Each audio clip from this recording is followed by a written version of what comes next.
barchaga ma'lum, qishloq xo'jaligi sohasini bir qancha tarmog'i bor va eng asosiy tarmoq bu urug'chilik. Chunki urug'chilik asosiy hosildorligini zamini hisoblanadi.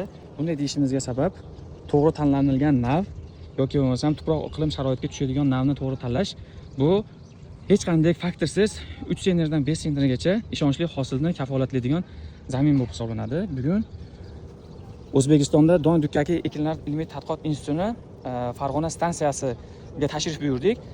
Bu stansiya Farg'ona viloyatining Beshariq tumanida joylashgan bo'lib, ilmiy xodimlar, olimlar faoliyat yuritadigan stansiya hisoblanadi va O'zbekiston tuproq iqlim sharoitiga mos donlik va dukkakli ekinlarni yangi navlari ustida ilmiy ishlarni amalga oshiradigan stansiya hisoblanadi. E'tibor beringlar, mana Gomer navi, kuzgi bug'doyni Graf navi, kuzgi bug'doyni Vexa navi, bu kuzgi bug'doyda mana Vassa navi,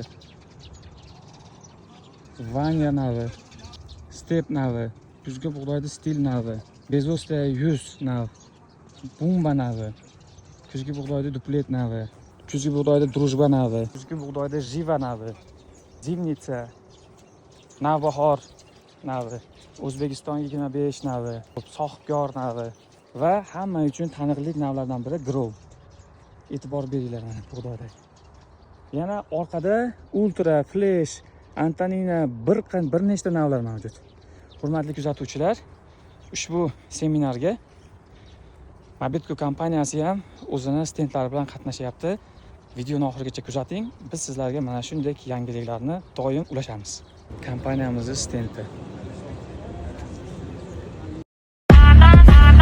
I be feeling like fuck cops, let 'em get the buckshot. Dollar bill, I'ma show you where the buck stop. Hit 'em with the kung pao, I be going nuts now. Need to get the rum round, shorties want fuck now. Baby, I'm back again. Ain't nobody iller. Beating on my chest like a fucking gorilla. Grew up on a tribe called Quest and Jay Dilla, but the Mac taught me how to swing donuts for real. I'm just a product.